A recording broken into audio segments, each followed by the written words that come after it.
Have you ever wondered how to get your dog to stop chasing after squirrels, cats, even leaves blowing in the wind? What if I told you there's a hidden sequence to this behavior? Once you understand it, it can help change the way you interact with your dog forever. Click thumbs up and subscribe if you're interested in learning how to teach your dog with modern methods. Making sure that dogs have a way to behave naturally is a big part of being a dog. I want to tell you about our sponsor, which is very related to our topic today. Every single month, BarkBox and Super Chewer can send you some of the most incredible, well-made dog toys that money can buy. Odd-shaped toys like this have really unpredictable bounces, which can give your dog a great outlet for chase. They're designed with your dog's natural behaviors in mind. You can put peanut butter here, so that'll provide them with an outlet that's not just fun, but one that aligns with their instincts. Good treats. BarkBox is for every dog, and Super Chewer is for extra tough dogs. That is for a tough dog. You can get a completely free box. Sign up for a subscription. I'll have special links in the description, barkbox.com/dogtraining and superchewer.com/dogtraining. It's a scenario that is all too familiar for many of us. You're out on a walk, you're enjoying the day, when all of a sudden your dog spots a squirrel and bolts, potentially even yanking the leash right out of your hand. Have you ever been there?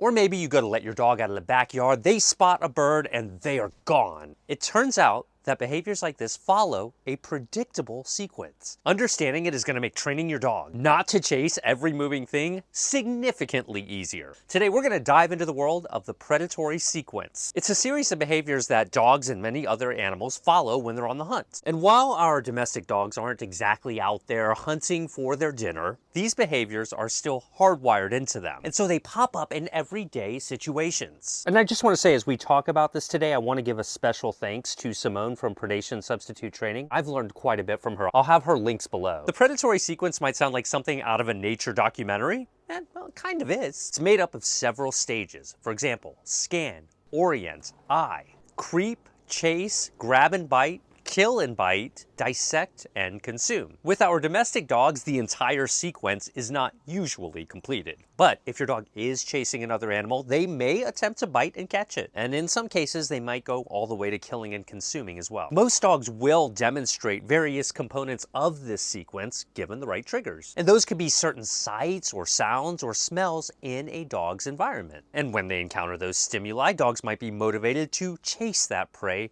deep from within. This intrinsic motivation is so strong that even though wolves in the wild fail at most of their predation attempts, they still keep trying because they're evolutionarily programmed to persist. And that actually happens because of a release of hormones like dopamine and adrenaline. It's a lot like how during a thrilling activity, we humans might feel a rush of adrenaline that drives us to continue. And I know what you're thinking. My dog isn't a wild animal. They're not out there hunting. And you're right. Through selective breeding, we've actually lowered the percent of dogs that actually complete the entire predation process. And that's really one of the unique things that sets our dogs apart from their wild counterparts. Even so, though, it's very important to make sure that our dogs have that natural outlet for those predatory urges. Dogs have an actual need to engage in predation behaviors. And it's worth mentioning that simply suppressing these behaviors can lead to other problematic issues. In essence, predation is multifaceted. It's a complex interplay of instinct, motivation, learning, and environmental signals. Understanding it can give us valuable insight into why our dogs behave the way that they do, and how we can work with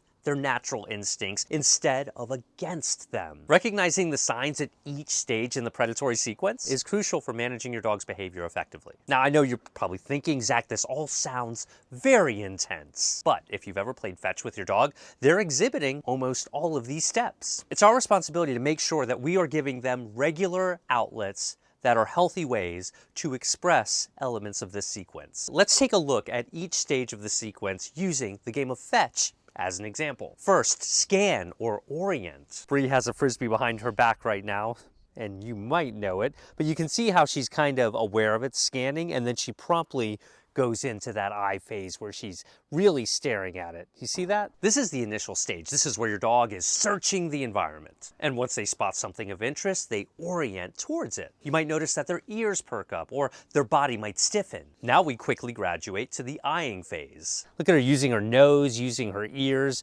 using all of her senses to focus on that frisbee right now. And that's where your dog really begins to intensely focus on the target. During the creep stage, that's where your dog might slowly start to advance towards the target. For some dogs, they might move in a really slow manner in a crouched position. The chase stage is quite recognizable. Your dog will start to run after their target in full pursuit and fully focused on it. You can see how natural this is for dogs, the intensity, how much fun they're having. Next is the grab and bite phase. That's where they would catch their prey if they were successful. In an activity such as fetch, this might manifest as catching a frisbee or a toy. This is a good example of how we can let a dog be a dog and still feel uniquely satisfied. In essence, not all dogs will go through all portions of this sequence. So some elements of this sequence could be more pronounced in some dogs than others. Understanding your dog's behavior is the first step. By knowing your dog's natural instincts and this predatory sequence, you can predict and manage their actions so much better. But to use this knowledge, you need some practical training techniques. So let's go over some things you can do when you encounter the early portions of this sequence. Wildlife seems to be very tempting for him. You've already seen how fetch can be a fantastic outlet for so many of these predatory urges. But what about when you come across something out in the wild when you're taking a walk that your dog is compelled to chase? Believe it or not, and this is what I want you to look for,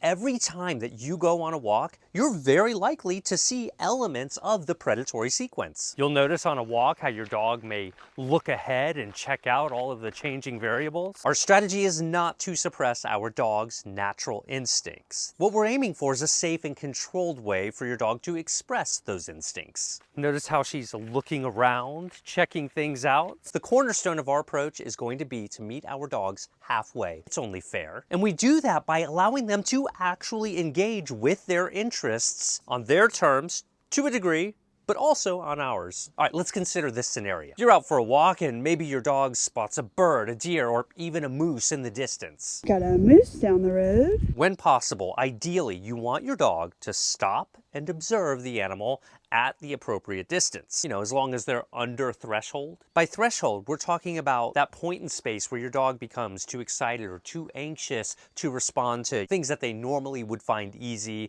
in less daunting circumstances. So it's vital that we keep our dogs below this threshold level during these training sessions, which requires you to intelligently seek out appropriate environments in order to avoid overwhelming or flooding your dog. Now hold on, I know you're thinking, hey, not my dog. My dog is gonna lose their mind if they see it. And here's some specific advice for those of you with tougher dogs. There's a few tweaks that you can make to help you and your dog become successful. For example, you might need to start training from a greater distance, or more gradually increase the duration of exposures like this. Maybe your dog is an extra tough case and they just become so overcome with the urge to chase, even when you're super far away, like 100 meters away. It's vital that you learn your dog's individual threshold. And again, this varies tremendously from dog to dog. Okay, Moira, here.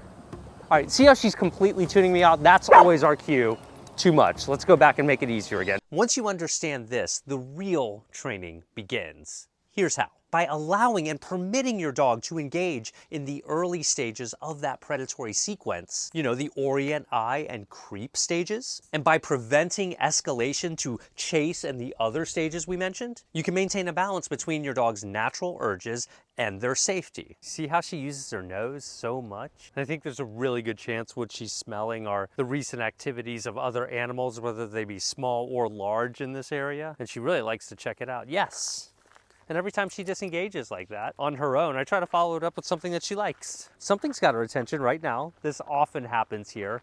There are a myriad of different things to smell in this environment. And it's moments like this during your walk that you just want to allow your dog to be a dog and take in the world the way that they do.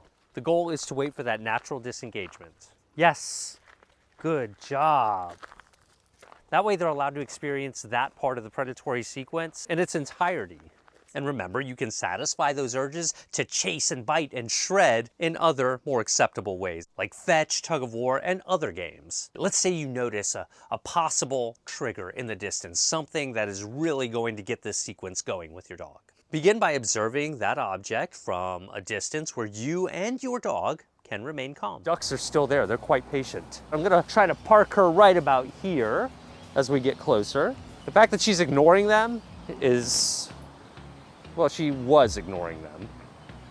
Oh, no. All right, there's our first lunge. I want to not have that happen again. Carefully notice when your dog is engaging in acceptable behavior. After all, if they're just eyeing something and looking at it, even if they're not particularly interested in focusing on you in that moment, this is still acceptable. I mean, that is a heck of a bird distraction. Notice, no reaction, no lunging. Distracted, yes. Trying to kill the birds, no. Check. For most dogs, being able to continue watching whatever it is in the distance is very reinforcing to them and should be permitted. There is value to your dog in being able to look at something. And remember, since this is a part of who they are, we have to give them the right to express themselves naturally, as much as we reasonably can. Now, since we're at an appropriate distance where your dog is not over threshold, when they do ultimately, naturally, on their own terms, disengage from the thing that they're looking at, you can still reward them with a treat or their favorite toy, but it's best practice to probably encourage them to accept that reward away from what they were looking at. Yes, good work.